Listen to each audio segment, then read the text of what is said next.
Hey guys welcome back to my channel Piyali's diaries. आज के হচ্ছে 12 জুলাই 2025। আমি আমার কাকা কাকিমা তিনজনে মিলে বেরিয়ে পড়েছি বেড়াতে যাওয়ার উদ্দেশ্যে। কোথায় যাচ্ছি, কি যাচ্ছি না যাচ্ছি সবটা আজকে তোমাদের আমি শেয়ার করব।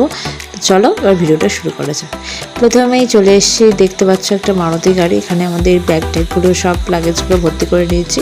আমরা যাচ্ছি হচ্ছে সগড়াই মোড় এবং এখান থেকে আমাদের বাস আসবে, যেটা ছাড়ছে হচ্ছে আরামবাগ থেকে। তো অলরেডি বাসে উঠে গেছি এবং উঠতে উঠতে প্রায় সন্ধ্যাবেলা হয়ে গেছিলো। রাত্রেবেলা ভিডিওতে আর কি দেখাবো। তো ফার্স্ট আমাদের স্টে ছিল হচ্ছে জলদাপাড়া। তার আগে মাঝখানে বাথরুমের জন্য বাস একবার রাত্রেবেলা দাঁড়িয়েছিল। আমি প্রচুর ঘুমোচ্ছিলাম, যার ফলে আমার অতটা খেয়াল হয়নি। তো যাই হোক, মাঝরাতে একটা ধাবায় দাঁড়িয়েছিল, সেখান থেকে স্প্রাইট নিলাম আর রুটি তড়কা খেয়েছিলাম। এবং সকালবেলায় এটি যে একটা ধাবায় দাঁড়িয়েছিল সেটা চায়ের জন্য, সেটা হচ্ছে কিষানগঞ্জেরই একটা ধাবা। তো এখানে চলে এসছে সকাল সকাল গরম গরম দুধ চা।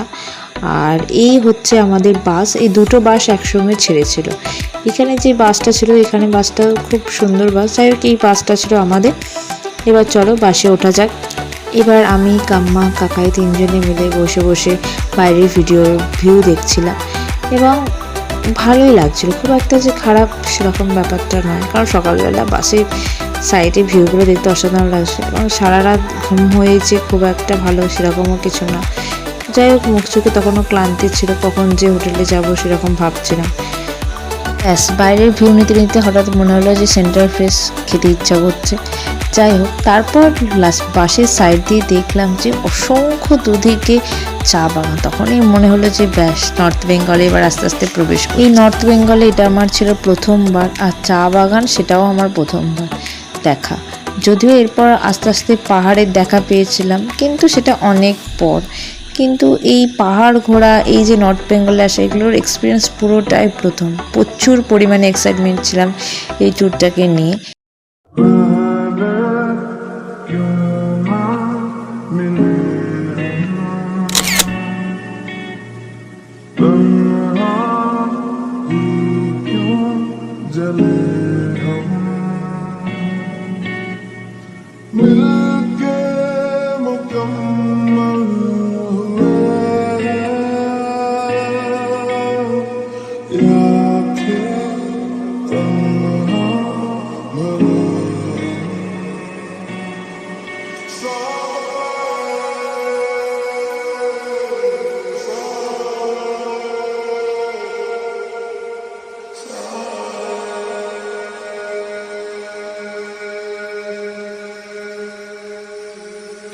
ব্যাস এই সুন্দর ভিউ দেখতে দেখতে চলে এলাম মাদারিহাট স্টেশন।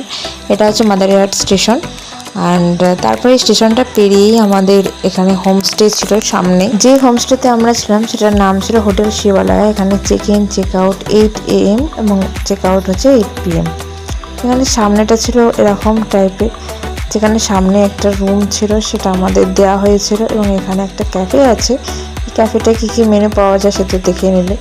ক্যাফের ভেতরে এইখানে যে হোমস্টেটা আছে, হোমস্টেটের ভেতরে এই যে বড় একটা গ্রাউন্ড আছে, সেখানে আমাদের দুটো বাসগুলো ঢুকে গিয়েছিল। যদিও এই বাসগুলো ঢোকাতে গিয়ে অনেকটা লেট হয়ে গেছিলো। তারপর আর কি ফ্রেশ ট্রেশ হয়ে একটু ভাবলাম যে দুপুরে খাবারের দেরি আছে, তাহলে একটু আশপাশটা ঘুরতে বেরোই। এই ছিল আজকে আমার আউটফিট। এটা আমার ফ্লিপকার্ট থেকে নেওয়া। লিঙ্কটা আমি ডিসক্রিপশন বক্সে দিয়ে দেবো, তোমাদের পছন্দ হলে সেখান থেকে নিতে পারো। যাই হোক, এখানে একটা রেস্টুরেন্টও ছিল, যেটা আবার এই লিফ ক্যাফে নামে ছিল। এখানে সামনেটা ছিল একটা ক্যাফে আর পেছন দিকটা ছিল রেস্টুরেন্টে। যদি কেউ হোমস্টেতে থাকে তার খুব একটা অসুবিধা হবে বলে মনে হয় না। এই হোমস্টের বাইরেতেই একটা হচ্ছে ডান দিকে চলে গেছে মেন রোড, আর এইদিকে বাঁ দিকে চলে গেছে ভেতরকার অনেক রাস্তাটা। ভেতরে অনেক পাশাপাশি হোমস্টে ছিল, কিন্তু তখন দেখলাম যে একটু ভিউটা ভালো লাগছিল। প্রচুর বাইরে হাওয়া দিচ্ছিল এবং শীত অত একটু করছিল, খুব একটা গরম করছিল সেরকম ব্যাপারটা না। কিন্তু এইখানে পুরো সাইডটা ছিল প্রচুর নির্জন এবং এখানে চুপচাপ পুরো বাড়িগুলো, যেগুলো অসাধারণ লাগছিল। এই যে হোটেল শিবালয়া দেখছি, এই যে বড় গেটটা, এই গেটের ভেতর দিয়ে বাসগুলো ঢুকেছিল। এইটা ছিল মেন রোড। অ্যান্ড এই হচ্ছে হোটেলটার বাইরের দিকের ভিউটা। আর এখানে একটা গ্রাউন্ড আছে, আর এরপর তারপর খাওয়া দাওয়া করার পর টোটো ওখানে ভাড়া পাওয়া যায় সাইট সিনের জন্য। ভেবেছিলাম জলদাপাড়া অভয়ারণ্যে সাফারি করতে যাব, কিন্তু সেটা পসিবল ছিল না, কারণ তখন ছিল বর্ষাকাল। আর যার ফলে গভর্নমেন্ট থেকে রুলস আছে যে বর্ষাকালের জন্য এই কয়েকটা টাইম পুজোর আগে পর্যন্ত এই অভয়ারণ্যগুলো বন্ধ থাকে, ওখানে সাফারি করতে আর কি যাওয়া হয় না। ওখানে যে টোটোগুলো ছিল এবং অনেকটা গাড়িও ভাড়া পাওয়া যায়, সেখানে গাড়ি ভাড়া করে এই নদীর ধারে সাইড দিয়ে যাওয়া যায়। এখানে ভেতরে দেখছিলাম সবাই মিলে যে একটা হরিণ দেখতে পাওয়া গেছে, কিন্তু আনফর্চুনেটলি হরিণের লেজটা দেখতে পেয়েছিলাম আমি, হরিণটা পুরোটা দেখা হয়নি। আমাদের প্রচুর মানুষের জটলা হওয়ার পর ব্রিজ থেকে হরিণগুলো ভয়েই ভেতরে ঢুকে গিয়েছিল, যার ফলে আর পুরোটা ভিডিও করা হয়নি। তো এই যে নদীটা দেখতে পাচ্ছ, এটা হচ্ছে তোরসা নদী, আর ওই যে দূরে পাহাড়গুলো সেটা হচ্ছে ভুটানের পাহাড়।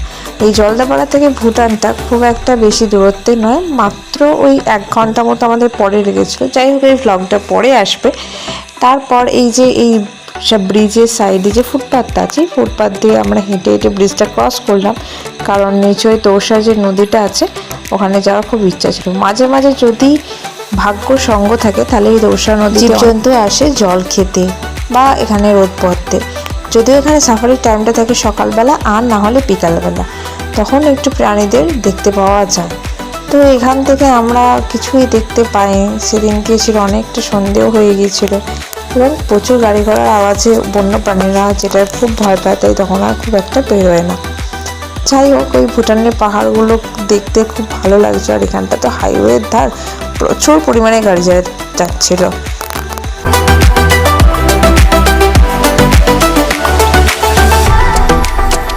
প্রথমে আমরা তোরসা নদীতে তারপর নামলাম। এখানে প্রথমে যে মন্দিরটা ছিল সেটা ছিল বজরংবলীর মন্দির, তারপর আরও ভিতরে কালী মন্দির ছিল।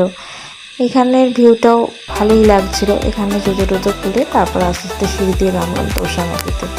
প্রথমে পা দিয়ে নামার পর প্রচুর ছিল জলটা ঠান্ডা, যেহেতু এটা পার্বত্য নদী এবং নদীর উচ্চ গতি এবং নদীর স্রোতও বইছিল খুব বেশি। তবে আস্তে আস্তে জোয়ার আসছিল সেটা বুঝতে পারছিলাম, কিন্তু এখানে নামতে গেলে প্রচুর সাবধানতা অবলম্বন করা উচিত, কারণ প্রচুর পরিমাণে স্লিপ খায়। আর একবার যদি এই নদীতে পড়ে যাওয়া হয়, আমার মনে হয় না যে সে কোনো ব্যক্তি বা কিছু যাই হোক সেটা বেঁচে ফিরবে বা কিছু, মানে প্রচুর ভেতরে একটা গভীরও ছিল।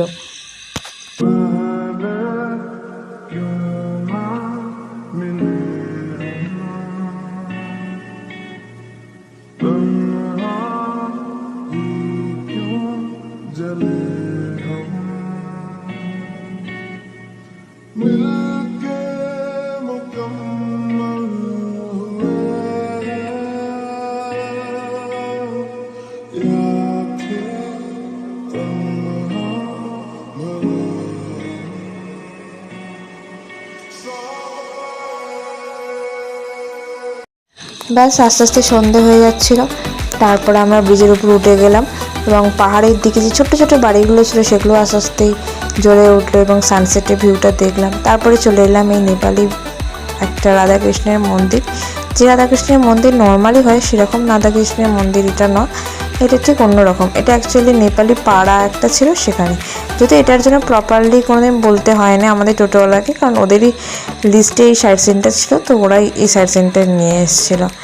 যাই হোক, এই মন্দিরটা খুবই একদম নিস্তব্ধ এবং চুপচাপ, এবং অনেকটা যদিও যেতে হয় তোরসা নদীর ওই ভিউ পয়েন্ট থেকে এসে।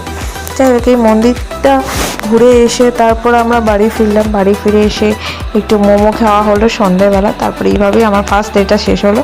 নেক্সট ভিডিও খুব তাড়াতাড়ি আসবে।